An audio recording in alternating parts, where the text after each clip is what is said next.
Hi, I'm Gary Amoroso, Executive Director of the Minnesota Association of School Administrators. Welcome to another edition of Take 5.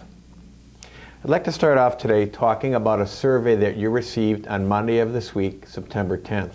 The survey is in regards to the strategic plan that we're implementing at MASA. This survey has two main purposes. The first purpose is to provide additional data regarding the topics that you gave us feedback on during last year's survey in the fall. This will help us to compile data that we can look at from year to year and see if we are growing in the areas of service to our members. The second area will begin to establish baseline data regarding how we are doing in moving towards the accomplishment of our two goals. As a reminder, the first goal of our strategic plan states, by 2014, MASA will deliver a multi-tiered system of professional development that meets the individualized learning goals of all members. The second goal states, by 2014, all members will affirm that MASA is the unifying force for Minnesota public education. We really appreciate that you take about 10 to 15 minutes of your time to complete the survey. The baseline data regarding accomplishment of our goals will help us to decide how to best move forward over the course of the next 12 to 18 months. We ask that you complete this survey no later than Wednesday, September 19th. Once the surveys are collected and analyzed, we will provide that information to all of our members. The data will be available on our website for your review. Once again, thank you for taking time out of your very busy schedules to complete this strategic plan survey. Secondly, we are less than 7 weeks away from the November election. From my perspective, things are going very fast, and that the next 7 weeks are going to be a whirlwind of information coming your way, from the presidential election down to the various state and local elections.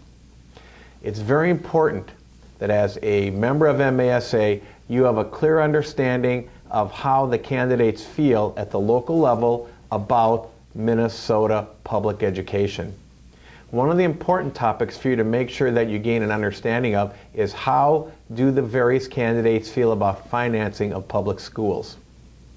Is the stance one where a person is willing to look at raising revenue in order to provide funding, or is there a stance that says under no circumstances will additional revenue be raised, therefore any funding for schools must come somewhere else, from some other existing funding? We all know that the opportunities to continue to look at the existing funding and yet support public schools is becoming more and more challenging. So I hope that you have an opportunity to interact with the various people running for the local offices, for the state offices, and that you have an opportunity to share what you are learning with your constituents, not in order to help sway people on how to vote, but to help people have factual information so that when they go into that booth to vote in November, they're making conscious decisions on electing people that they know are supportive of public schools. Third, our fall conference is fast approaching. The conference begins on Sunday evening, September 30th, and will conclude on Tuesday about noon, October 2nd. We hope that you have an opportunity to attend our conference. It's being held at Madden's in Brainerd, Minnesota, and we know that you are going to have an opportunity to hear some great speakers and to actually be involved in your learning. Once again, the focus is innovation and how do we begin to move towards truly revolutionizing what we do on behalf of children in public schools. Once again, thank you for everything that you do every day on behalf of children in our wonderful state of Minnesota. I wish you the best, and please know that I am always available for you, 651-319-1211. Thank you.